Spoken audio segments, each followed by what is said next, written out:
சிறப்பான பொங்கல் வழிபாடு வணங்குவது எப்படி? தை பிறந்தால் வழி பிறக்கும்.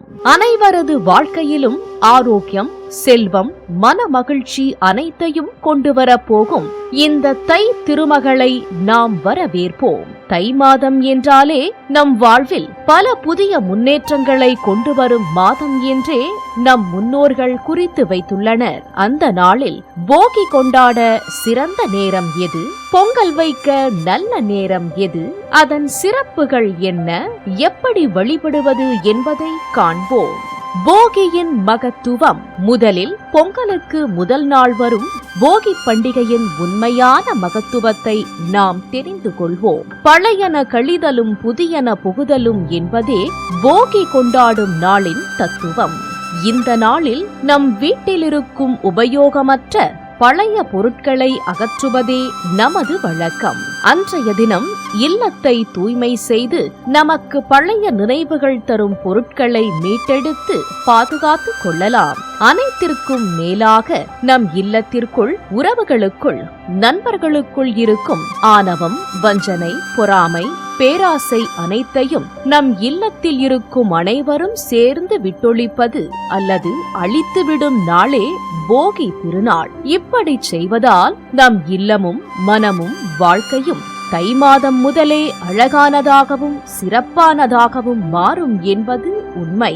போகியன்று நமது இல்லம் முழுக்க சுத்தம் செய்து நம்மோடு குடிகொண்டிருக்கும் குலதெய்வங்களை வழிபடுவது அவசியம்.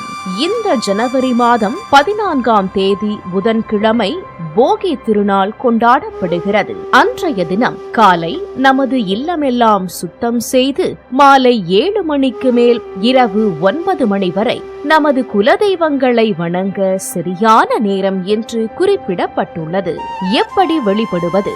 அன்றைய தினம் இல்லத்தில் குலதெய்வ படங்கள் இருந்தால் அலங்கரித்து வழிபடலாம். அப்படி இல்லாதவர்கள் அது ஆண் தெய்வமாக இருந்தாலும் அல்லது பெண் தெய்வமாக இருந்தாலும் சரி, நன்கு சுத்தம் செய்த ஒரு கலசம் எடுத்து அதனை திருநீர், குங்குமம், பூ சுற்றி அலங்கரித்து அந்த கலசத்திற்குள் நீர் நிரப்பி அந்த நீரில் சிறிதளவு மஞ்சளும் ஒரு எலுமிச்சை பழமும் 1 ரூபாய் அல்லது 5 ரூபாய் நாணயத்தை அந்த கலசத்திற்குள் இட்டு அதில் கொஞ்சம் வேப்பிலைகளால் நிரப்பி அதனையே நமது குலதெய்வமாக எண்ணி பூஜை செய்யும் இடத்தில் கலசத்தை வைக்க வேண்டும். பின்பு பூஜைக்கு படையலாக எதுவும் கலக்காத வெள்ளை சாதம் செய்து இலையில் வைத்து அதன் நடுவில் ஒரு குடி பறித்து கொஞ்சம் தயிர் விட்டு அதனை சுற்றிலும் 3 வெல்லக்கட்டிகள், 3 நறுக்கிய வாழைப்பழ துண்டுகள் வைத்து முடிந்தவரை பழங்கள், பூக்களால் அலங்கரித்து ஒரு இளநீரை வெட்டி வைத்து நமது குலதெய்வத்தை எண்ணி வேண்டும் வரங்களை கேட்டு வழிபட்டால் நிச்சயம் வேண்டும் வரம் கிடைக்கும் என்பது நம்பிக்கை. பொங்கல் திருநாள். போகி பண்டிகை முடிந்த மறுநாள் வரும் ஜனவரி 15ஆம் தேதி பொங்கல் பண்டிகை கொண்டாடப்படுகிறது. பொங்கல் திருநாளில் எப்போதும் நமது நேயர்களுக்கு எழும் கேள்விகளில் ஒன்று, பொங்கல் வைக்க சரியான நேரம் எது என்பதுதான். அதற்கான சரியான நேரத்தை காண்போம். பொங்கல் வைக்க சரியான நேரம் பொதுவாக பிரம்ம முகூர்த்தமான அதிகாலை 4 மணி முதல் 6 மணி வரை என்பதே ஒவ்வொரு தைப்பொங்கலையும் வைக்க சரியான நேரம் என்று சாஸ்திரம் அறிந்தவர்கள் கூறுகிறார்கள். அதுவே மிகவும் சிறப்பு சேர்க்கும் என்பது ஐதீகம். அன்றைய தினம் அதிகாலை பிரம்ம முகூர்த்த நேரத்தில் பொங்கல் வைக்க இயலாதவர்களுக்கு காலை 9:45 மணி முதல் பகல் 12 மணி வரை பொங்கல் வைக்க நல்ல நேரம் உண்டு என்று பஞ்சாங்க குறிப்புகள் தெரிவிக்கின்றன. பொங்கல் வழிபாடு செய்வது எப்படி? நவக்கிரகங்களையும் தாங்கி பிடிக்கும் உயிர்கள் அனைத்தையும் காக்கும் சூரியனை வழிபாடு செய்வதே இந்த பொங்கல் திருநாளின் முக்கிய நோக்கம். பொங்கல் திருநாளில் அவரவர் முறைப்படி வீட்டில் பொங்கல் செய்து கரும்பு, மஞ்சள், வாழைப்பழங்கள் என்று முடிந்தவரை வாழை இலையில் படையலிட்டு கூடவே பொங்கல் செய்த பானையையும் வைத்து இல்லத்தில் இருக்கும் சுவாமி படங்களை அலங்காரம் செய்து சூரிய பகவானை நினைத்து வழிபட வேண்டும். வழிபடும் போது சூரிய பகவானின் அருளை தரும் ஆதித்ய ஹிருதயம் நம் இல்லத்தில் ஒலித்தால் மிகச் சிறந்த நன்மைகள் உண்டு.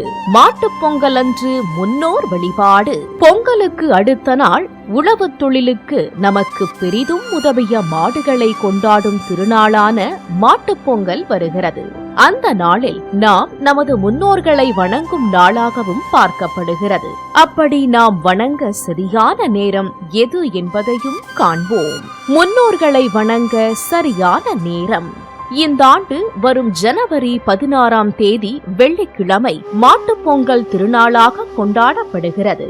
இந்த நாளில் காலை 9:10 மணி முதல் 10:20 மணி வரையும், அதற்கு அடுத்த நேரமாக 12 மணி முதல் 1:30 மணி வரையும் அன்றைய தினம் நாம் முன்னோர்களுக்கு படையலிடும் நேரமாக பயன்படுத்திக் கொள்ளலாம். வளர்க்கும் மாடுகளுக்கு வழிபாடு செய்பவர்கள் மாலை 3 மணி முதல் வழிபாடு செய்யலாம்.